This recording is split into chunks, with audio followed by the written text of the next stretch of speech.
Hi there everyone, Dr. Suneel Dhand, internal medicine physician. What the heck happened with India and COVID-19? That's what I'd like to talk about in this video.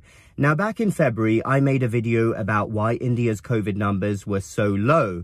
And they really were remarkably low when you think about the size of the country. And I postulated a number of possible reasons for that, including the fact that there was a vast undercount of cases, that the population over there is a lot younger and a lot thinner on average than many Western countries, and also that there may have been a degree of natural immunity because of natural exposures and the way that many people live and the environment in India. Those were the theories that I put forward. But boy, have things changed since February, because now, as of May 2021, India is in big trouble. Cases over there have soared. We've seen horrible images on our television screens. And speaking as somebody whose parents are from northern India, and I visited India many times, this is a subject that is close to my heart. So what happened with India? I would like to put forward three possible explanations for why we're seeing what we're seeing. Number one is a total relaxation of all restrictions and precautions. Now, there was an initial strict lockdown in India. This was in March, April of last year. And since then, India came out of the lockdown, relaxed everything. They had prematurely declared victory. And we were seeing a lot of events, mass events over the last few weeks, including religious festivals, election rallies. And the thing with India, if you're from the West, you can't even imagine the conditions over there. And I remember I was in a position in my life where I hadn't been to India for a few years. I was actually in medical school at the time, and I was going to visit, and I was asking around a lot of people saying, well, what's it going to be like when I go there? And someone I know put it really well. They said, Suneel, India, you have to see it to believe it. And I believe that that's very true. If you're from the West, you can't even imagine the conditions in typical towns and cities and the way that people conduct their everyday lives. And when you're in a city or town and you're often walking around, you are literally shoulder to shoulder with people. It's that crowded and population dense. And we've talked before about the need to probably not wear masks outdoors when you're in the West. The chance of getting COVID-19 are extremely remote unless you're exceptionally close to people. And that's why you're seeing a complete relaxation of that rule in many Western countries. But we have a different concept of distance. In India, things are very different. So that is the first major reason why, a total relaxation of all precautions. The second reason is that this second wave that we're seeing, the first wave was last March, April, is hitting a very different group of people from the wave from last year. Now, it's very likely that COVID-19 ripped through a lot of the poorer classes last year. And the poor in India are very poor, way beyond anything we can imagine in the West.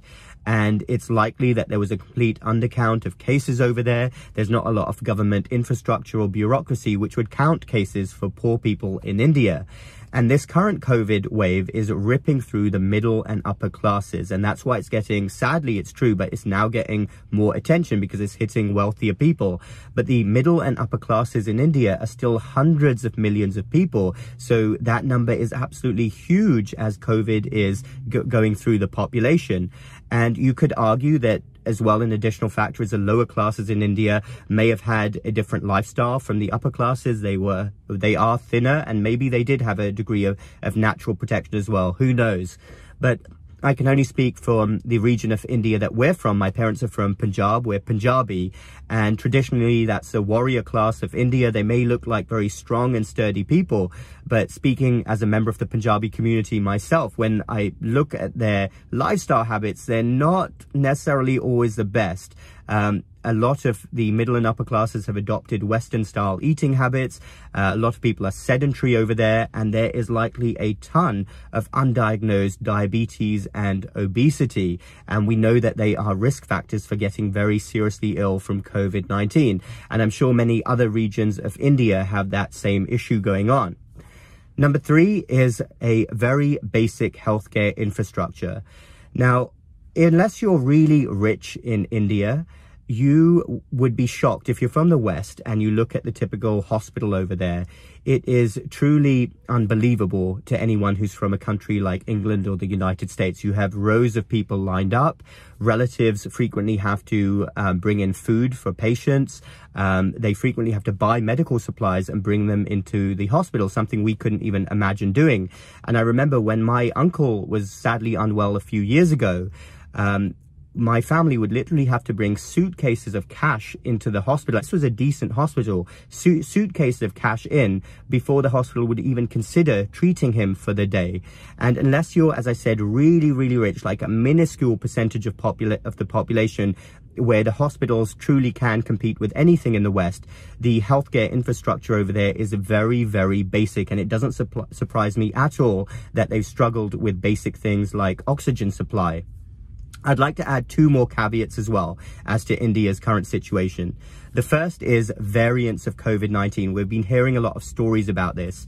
Now, there are very likely more variants than they were last year. But remember, with a lot of viruses, including COVID-19, mutations do occur. Viruses will mutate and you'll hear stories of new variants. And if it wasn't the Indian variant that was on the news, you'd be hearing stories about maybe the Canadian variant or Minnesota variant. There will be new variants. But in a country like India, which we said is very population dense, it's a prime incubator for new variants to develop. The second issue is with regards to vaccinations. Now, India has done a very slow job of vaccinating its population. A small percentage of people over there are actually vaccinated. In the West, countries like the US, UK, we've done a particularly good job actually of targeting high-risk groups first and vaccinating them before thinking about anyone else. And in India, still a very, very small percentage of especially high-risk groups, the elderly, those with chronic comorbidities, other conditions, are actually vaccinated right now. India was actually in a position where it was where it's actually exporting vaccines, surprisingly, a few weeks ago. But now they desperately need more vaccines to try to give some degree of protection to people from COVID-19, which is sweeping the country. So India is in the situation it's in now, the dreadful situation because of likely all of those things. There may be other reasons as well. If you can think of any others, please let me know, comment down below. So where do we go from here? How does India rescue itself? Well, I can tell you, I'm the last doctor that would typically advocate for a lockdown.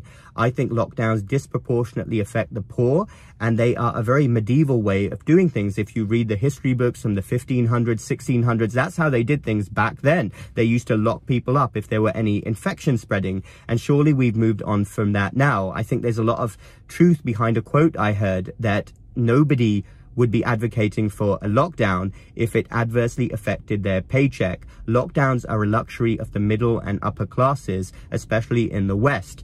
But India, with the place it's in now, may have no other option but to go into an extremely aggressive national lockdown for a few weeks. We may have reached that point of no return where a lockdown is the absolute last resort and has to be enacted. And how can we in the West help India right now? Well, I'd strongly urge people to consider donating to one of the many reputable charities out there. Many things like oxygen are not expensive, particularly to purchase, and a lot of people in India desperately need oxygen. So go online and consider donating to our brothers and sisters in India who are really struggling. I really hope and pray that the situation in India reverses very soon and the country manages to get COVID-19 under control. Thanks very much for listening. Dr. Suneel Dhand. Follow me on YouTube and Facebook, MedStoic Lifestyle Medicine.